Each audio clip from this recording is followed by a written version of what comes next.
militaire qui était passé sur RFI le 1er octobre 2009 sur les massacres du 28 septembre 2009. Je vous prie de bien vouloir trouver l'intégralité donc de ces témoignages. Suivez. Bonjour monsieur. Bonjour. Vous êtes militaire au sein du BATA, le bataillon des troupes aéroportées, et vous étiez parmi les soldats qui ont réprimé la manifestation du 28 septembre. Effectivement, monsieur, je fais partie de ceux qui ont réprimé cette manifestation sanglante au niveau du stade du 28 septembre. C'est lundi, oui.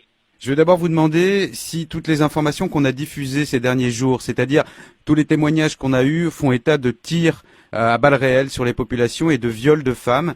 Est-ce que vous avez vu ça de vos propres yeux? Est-ce que vos collègues du BATA, est-ce que les militaires ont commis ces actions? Je confirme, monsieur, qu'il y a eu des viols, il y a eu des tirs à balles réelles. Effectivement, monsieur. Le matin, quand on vous a envoyé pour empêcher la manifestation de l'opposition au stade, est-ce qu'on vous avait donné des ordres précis?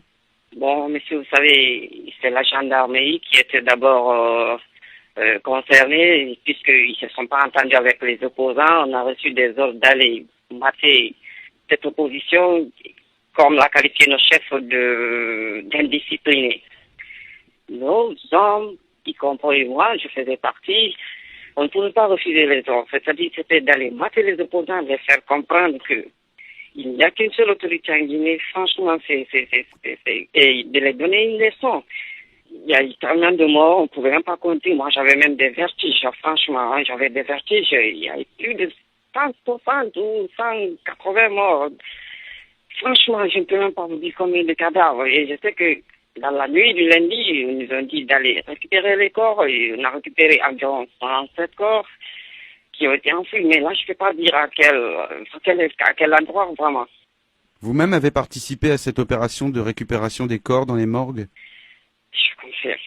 On vous a obligé à aller récupérer les corps. On ne peut pas refuser. Je refuse, tu es mort, monsieur. Si vous refusez, vous êtes mort. Effectivement. On vous avait donc distribué des armes et des munitions. Effectivement, on avait les armes et les munitions depuis pas d'une semaine. On était déjà aux aguets. Depuis une semaine, vous étiez aux aguets. Quand on vous a dit d'aller mater et de donner une leçon à l'opposition, est-ce qu'on vous a donné l'ordre de tuer des opposants, des leaders politiques? Bon, l'ordre de tuer des opposants, franchement, non. Mais il fallait donner une leçon. Si je dis une leçon en termes militaires, vous connaissez ce que ça veut dire. Est-ce que vous pouvez m'expliquer ce que ça veut dire précisément? C'est-à-dire d'aller les chicoter normalement, sans les tuer quand même. De démontrer, de prouver que franchement que le pays est commandé, c'est comme ça qu'on nous a dit. Beaucoup des témoignages que nous avons recueillis font état de viols massifs et collectifs, d'exactions comme des viols avec des armes sur des femmes. Est-ce que vous avez pu identifier les soldats ou les corps auxquels appartenaient ces soldats qui ont commis ces exactions? Ce sont des gens de la présidence, puisque les gendarmes étaient un peu en arrière. Il n'y avait pas que des armes, il y avait aussi des bois, monsieur, on prenait toutes sortes de choses, même des pieds. Vous me disiez tout à l'heure que vous ne pouviez pas refuser d'aller mater l'opposition. Quel est votre sentiment aujourd'hui? Depuis le lundi, je ne dors pas. Moi, je n'arrive pas à dormir. Je ne fais que revoir ces images horribles, ces viols, ces tueries à balles réelles, à bout portant, au niveau de... Franchement, je n'arrive pas à dormir, je n'arrive pas à dormir. Je fais des cauchemars, je n'arrive pas à dormir. C'est pas la mission du militaire de tuer sa population. Tout le monde a tué. C'était des ordres. Je le refuse, monsieur, en tabac. C'est tuer ou être tué. Vous-même, vous avez dû tuer des gens? C'est très difficile pour moi de reprendre cette question. Je vous dis, c'est tuer ou être tué. C'est tuer ou être tué.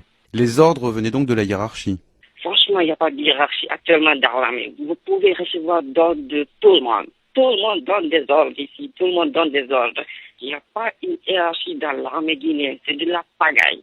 C'est de la pagaille. Franchement parlant, c'est de la pagaille.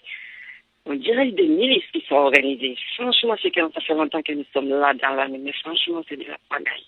Il faut que la communauté internationale nous vienne en aide. Sinon, franchement, j'ai peur pour ce pays.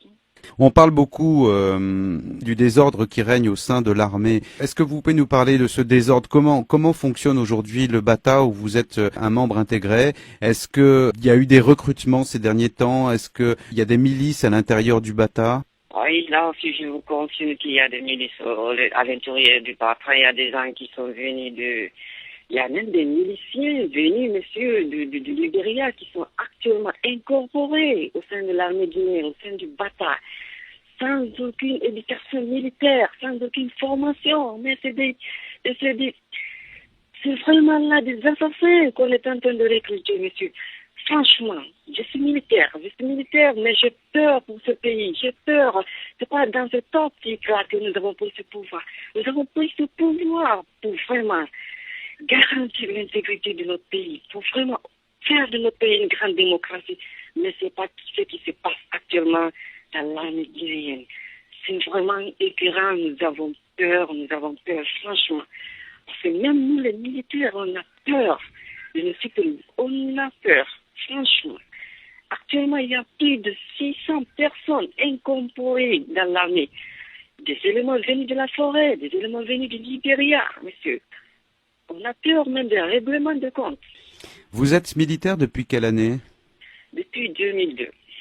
Et depuis que vous êtes incorporé dans l'armée, depuis que vous êtes au Bata, vous avez vu la situation se dégrader, donc j'imagine. La situation se dégrade du jour au jour, Est-ce que ces nouveaux incorporés, est-ce que les personnes qu'on recrute aujourd'hui disposent d'armes? Est-ce que vous avez eu des armes neuves? Est-ce qu'il y a beaucoup d'armes qui arrivent aujourd'hui dans les casernes? Monsieur, tous les jours, les armes circulent dans nos casernes. Tous les jours, ceux qui sont recrutés aujourd'hui, incorporés, ont des armes. Ils ont tout, des grenades, des armes, des munitions. On ne tient pas compte de leur date d'intégration. Il suffit seulement de former les gens et de les montrer le chemin bataille, c'est tout. Il y a même des jeunes volontaires qu'on a recrutés qui sont en salaire, qui sont là. Franchement, ils sont là juste pour préserver le pouvoir en place, sans aucune éducation militaire. Ce qui occupe aujourd'hui le chef, c'est comment il faut préserver le pouvoir. Ils ne veulent pas quitter au pouvoir. Ces gens sont comme le président Conté. C'est maintenant qu'on voit même, nous, le vrai visage de ces chefs. Même nous, on est marginalisés dans l'armée. On a peur qui ne peut pas parler. Je vous dis, actuellement dans l'armée, c'est de l'anarchie totale. C'est l'anarchie totale. On ne sait pas qui est qui dans l'armée aujourd'hui. Personne ne connaît aujourd'hui si tel est commandant ou le caporal. Ils ont bastonné là, comment on appelle, le général Toto.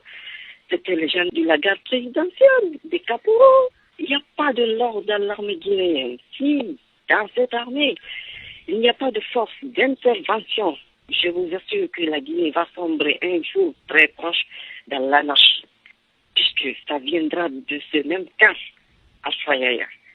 Tous les ingrédients sont réunis pour qu'il y ait vraiment un affrontement un jour très proche au sein du camp à Fayaya. Franchement, j'ai peur.